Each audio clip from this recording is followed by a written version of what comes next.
حضرت ابو ذر غفاری رضی اللہ تعالیٰ عنہ فرماتے ہیں چونکہ میں چودھری تھا، سیدنا بلال حبشی رضی اللہ تعالیٰ عنہ کے پاس میں بیٹھا تھا، کسی بات میں بات آگے بڑھی اور بڑھتے بڑھتے بات شکنجی تک چلی گئی، رائے کے اختلاف نے باتوں میں تلخی پیدا کر دی، اور جب تھوڑے لفظ اور تیز ہوئے تو میں نے انہیں کہہ دیا چپ کر، تو ابشن کا بیٹا ہے۔ کس کے بیٹے تھے حضرت بلال؟ کہتے ہیں جب انہوں نے مجھے کہا تو میرا دل بڑا ٹوٹا، لیکن میں نے ارادہ کیا کہ میں نے حضور کی بارگاہ میں نہیں عرض کرنی، اب ہر بات کی ہم حضور کی بارگاہ میں شکایت کریں۔ لیکن میں جا کے مسجد میں بیٹھا اور جب سرکار آئے نا، ارادہ نہیں تھا کہ عرض کروں گا، لیکن حضور کا چہرہ دیکھا تو دکھ میرا خود ہی تازہ ہو گیا۔ رونے کا بھی تو تب ہی مزہ آتا ہے نا کوئی اپنا ملے تو۔ فرماتے ہیں کہ میرے آنسو نہ بغیر اختیار کے چھلک پڑے اور میں کھل کے روئے، کھل کے۔ قربان جاؤں محبوب کے بھی حضور نے پاس نہیں بلایا، بلکہ نبی پاک اٹھ کے خود میرے پاس آئے اور مجھے کندھوں سے پکڑ کے سینے سے لگایا، اور جب میں کھل کے رو لیا تو حضور میرے آنسو پوچھنے لگے۔ کچھ شعر ایسے ہوتے ہیں جو کسی نے کہے ہوتے ہیں، اور کہنے والا جو ہوتا ہے وہ صاحب حال ہوتا ہے، تو اس میں کچھ خوبصورتی زیادہ ہی ہو جاتی ہے۔ ایک پنجابی کے شاعر ہمارے گجرات میں گزرے، بزرگ تھے، ان کا ایک شعر ہے، وہ کہتے ہیں ایک واری میری آنکھیاں چوں اونا نے اتھرو پونجے سن، ایک واری میری آنکھیاں چوں اونا نے اتھرو پونجے سن، ہن تے چسکا پہ گیا رونے دا۔ ایک واری میری آنکھیاں چوں اونا نے اتھرو پونجے سن، ہن تے چسکا پہ گیا رونے دا، تے ہر ویلے آہو زاری دا۔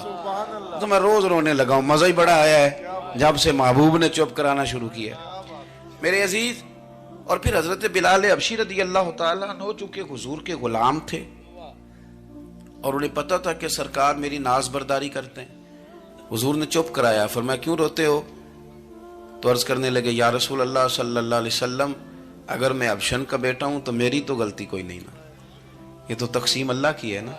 الذی خلقک فسواک فعدلک فی ای صورت ما شاء رکبک، جس طرح وہ چاہتا ہے، جس کو چاہتا ہے اس طرح کی اس کی صورت بنا دیتا ہے۔ تو مجھے ابشن کا بیٹا کہا جاتا ہے، میری غلطی کیا ہے؟ حضرت بلال نے بھی نہیں بتایا کس نے کہا ہے، لیکن نبی پاک صلی اللہ علیہ وسلم نے کیا فرمایا؟ امام یوسف صالحی نے لکھا ہے، ذرا غور کرنا بات پر، تسلیاں لوگ اور رنگ میں بھی دیتے ہیں، پر یہ تسلی بڑی انوکھی ہے۔ حضور فرمانے لگے بلال اگر تو ابشن کا بیٹا تو پریشان کیوں ہوتا ہے؟ کالے رنگ والی ماں کا بیٹا ہے تو پریشان کیوں ہوتا ہے اگر تیری والدہ کا رنگ کالا ہے تو؟ عرض کی حضور آپ کیا فرمانا چاہتے ہیں؟ تو سرکار فرمانے لگے میں دو ماؤں کا بیٹا ہوں، ایک جناب آمنہ جنہوں نے مجھے پیدا کیا، اور ایک حضرت ام ایمن جنہوں نے میری پرورش کی، مجھے بڑا کیا۔ حضور فرمانے لگے میری ماں آمنہ کا رنگ گورا تھا اور میری ماں ام ایمن کا رنگ کالا ہے۔ تو فرمایا اگر تجھے کسی نے کالے رنگ والی ماں کا بیٹا کہا تو اسے کہہ دینا مدینے والے محبوب کے بھی تو ایک والدہ کا رنگ کالا ہے، تو کہہ دینا۔ حضرت بلال کہتے ہیں کہ وہ اس طرح کی تسلی تھی، طفل تسلیاں نہیں جس طرح کی ہمیں دی جاتی، وہ اس طرح کی خوبصورت تسلی تھی کہ اس کے بعد میرا دل ایسا ٹھنڈا ہوا، پھر کسی کا تانا نہیں رہا، پھر کسی کی تکلیف نہیں رہی۔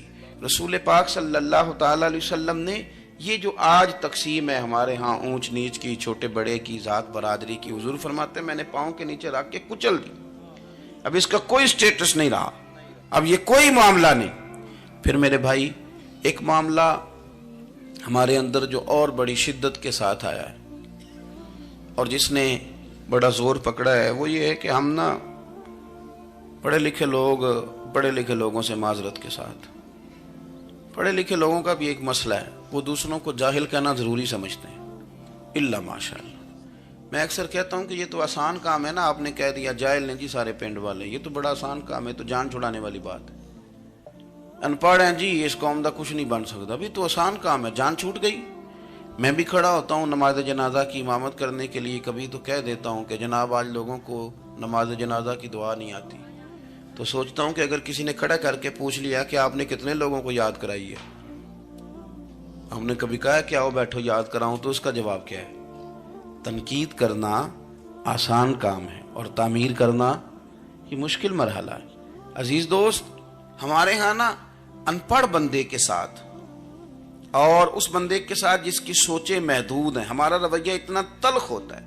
بھائی مزہ تو تب آتا ہے نا جب آپ کو کچھ لوگ کہتے ہیں میں اچھے کے ساتھ اچھا ہوں, تو اچھے کے ساتھ تو ساری دنیا اچھی ہوتی ہے, آپ نے اس میں کیا کمال کیا.